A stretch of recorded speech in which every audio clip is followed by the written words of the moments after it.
Hey there. Today we are going to be talking about 5 essential habits you need to start practicing and building right now to take control over food. I'm Haley Pulley, head coach here at My Body Tutor. I'm here with the founder, Adam Gilbert, and today we are going to equip you with 5 essential habits that will help you feel in control of the food you eat. Adam, let's get started right away. The first one, talk to us about environment. What is the habit? First habit is setting up your environment for success. Ultimately, we want to make it easy to do well and hard to do bad. I hate those words, but I think you know what I mean. We want to set our environment up for success. Right? And it's such an easy lever to pull. I tell my clients that all the time. I'm like, it feels hard, like thinking of, don't bring the cookies home or don't bring the ice cream or the chips, whatever that food is, don't bring it home. Make that decision once and it gets a lot easier from there. Setting the environment up almost guarantees success. Wouldn't you agree? Yeah, I mean, there's no question, out of sight, out of mind. If we have access to temptations, and to me, a temptation is anything that makes us think irrationally, anything that makes us think with our short-term irrational mind. If we have temptations around, we're just making it so much harder on ourselves. And it's so much easier to avoid the dragon than it is to slay it. We don't get bonus points for using hero-like willpower. So we might as well make it as easy as possible on ourselves. Right. Keep the dragon out of the house. Exactly. And a quick other way to think about it is if you were trying to set your environment up for failure, what would you do, right? You would probably keep temptations all around. You would have, cookies and cake and candy, that are visible. You would want everything possible, anything that's going to tempt you to be visible, right? So on the flip, if you want to flip it, then you would obviously keep things out of the house if possible. And if not, of course, some of us have kids. I'm not going to deprive them of things they might enjoy. And if there's anything that tempts me, then I try to make it hard to get to, right? So I might put it out of reach or just out of sight at the very least. Absolutely. I know at Christmas time, I always load our cookie jar with homemade cookies. And one of the biggest helps that I've had in years past is to throw a towel, like a kitchen towel, over the cookie jar. It's a clear cookie jar. Nobody eats the cookies. I end up throwing away cookies because you just can't see them. So it's like they're not there. Exactly. Yeah. When you're seeing them, consciously or subconsciously, you're asking yourself, do I want one? Do I want one? Every time you're in the kitchen, right? So if you can avoid that internal conversation, whether you realize you're having it or not, do it. All the power to you, because there's no reason to have that conversation. Eventually, we're going to lose, right? We don't need that. Yeah. And by the way, that's human nature. That's not like a individual broken problem. That's every human. We're just wired that way. So again, if you want to leg up on human wiring, set your environment up for success. Exactly. So moving on, habit number 2 would be something that I think a lot of people would assume, would challenge perhaps healthy eating and even weight loss, and that's to eat regularly. Why is eating regularly an essential habit?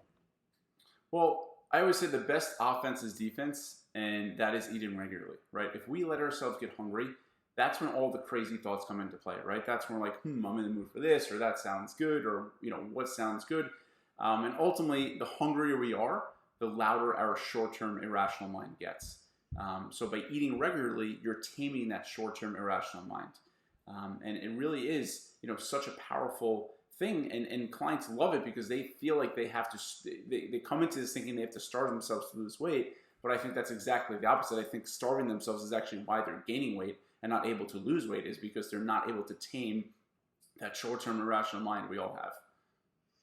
Right.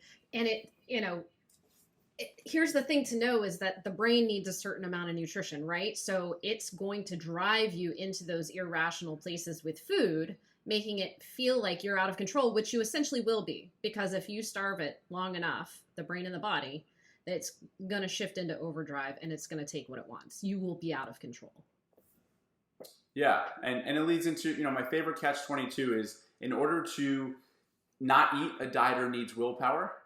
But in order to have willpower, a dieter needs to eat, right? In order to not eat, a dieter needs willpower, but in order to have willpower, a dieter needs to eat. And the point is, like, eating makes you stronger, right? It makes you think with your long-term rational mind versus your short-term irrational mind, right? And I keep talking about this, but the short-term irrational mind it cares about one thing, right? It cares about now and it cares about pleasure. The long-term rational mind, that's where our goals are, that's where our dreams are, that's where our desires are. And again, if we're hungry, we're thinking very short-term minded, very irrationally, because all we care about is now. So make it easier on yourself by eating regularly.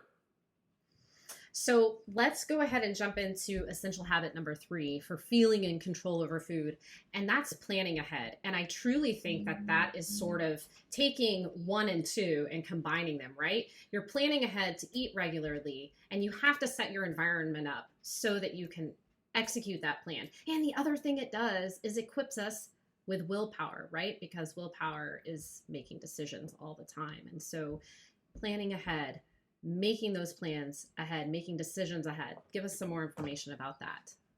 Yeah, I mean, decision fatigue is a very real thing. You know, at the end of the day, we're exhausted, we're spent, we don't want to think about anything.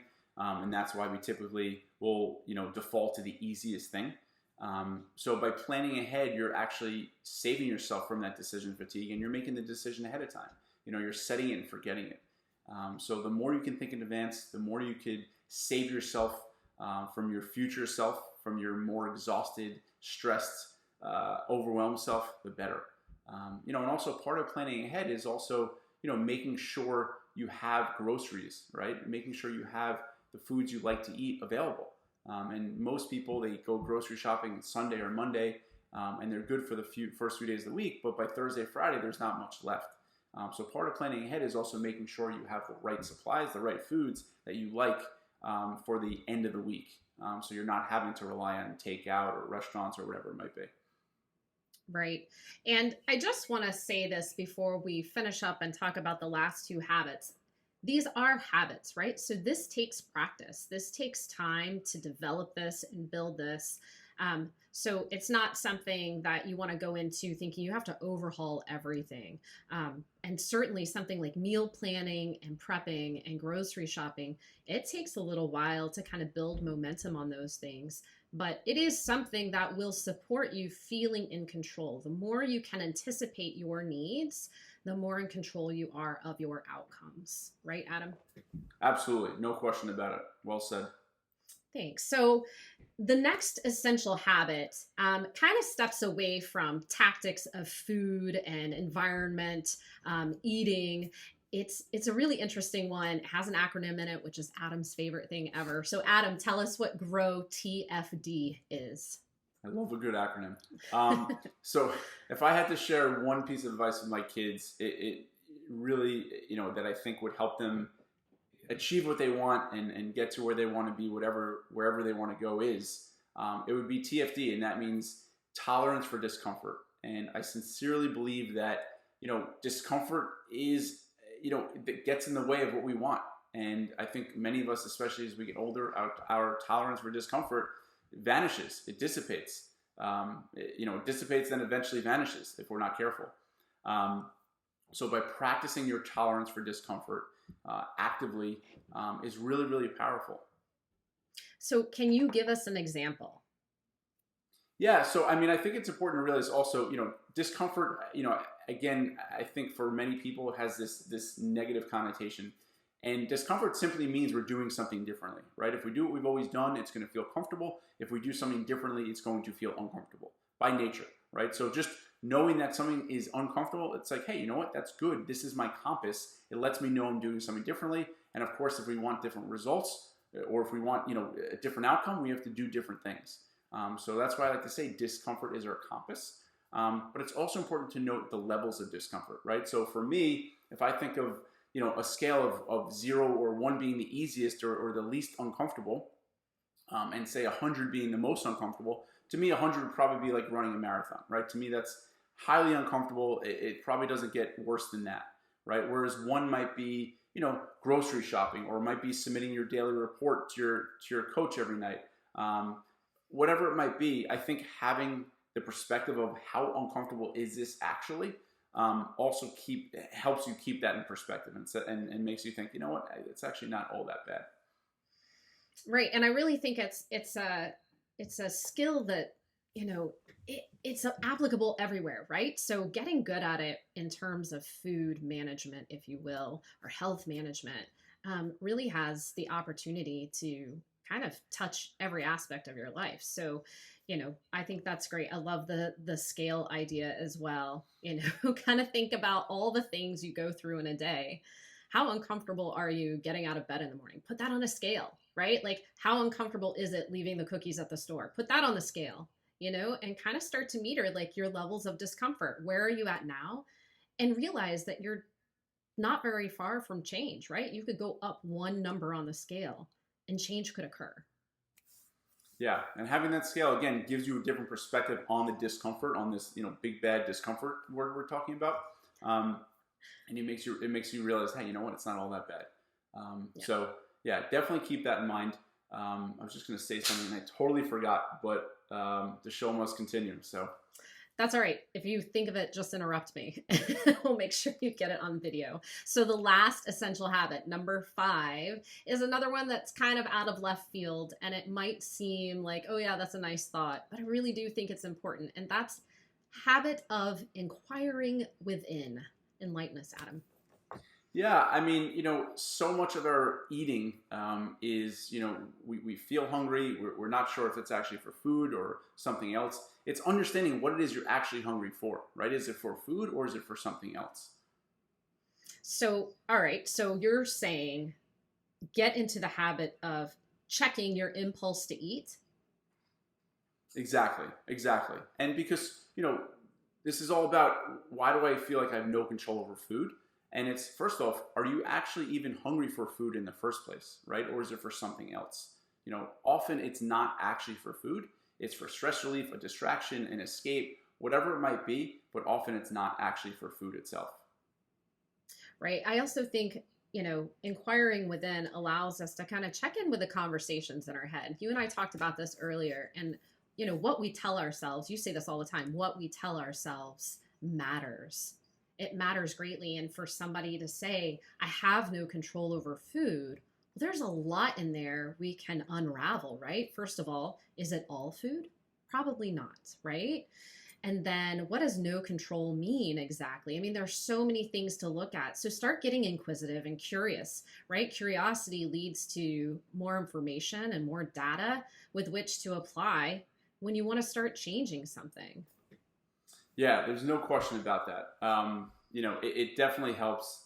The more you can understand what's going on under the surface, the better it'll feel be. There's no question about it. Yeah. So one last thought I do have, and this kind of turns the tables when somebody says, why do I have no control over food?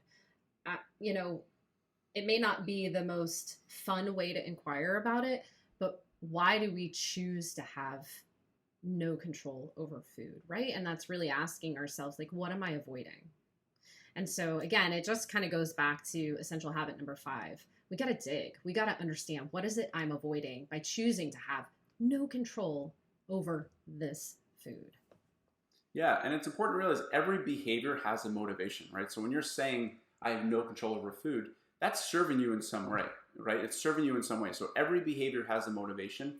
So even things that we're trying to improve or things that we might feel that are self-destructive, it is serving you in some way. And ultimately what it's doing is it's allowing you to be powerless in the moment versus powerful, right? What I mean by powerless is you're kind of saying, you know what, I don't want to deal with whatever that's bothering me. I'm just going to throw my hands up in the air and eat this as a coping mechanism. Versus a more powerful approach would be like, hey, what's really bothering me?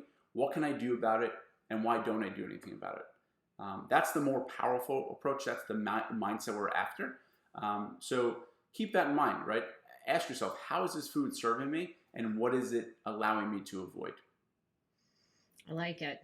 And look, these 5 essential habits, if you'll work on them, if you'll grow them, there is guaranteed growth and peace on the other side. I mean, setting up your environment for success, eating regularly, planning ahead, growing your tolerance for discomfort, your TFD, and inquiring within. These are all ways to improve your relationship with food and improve your health.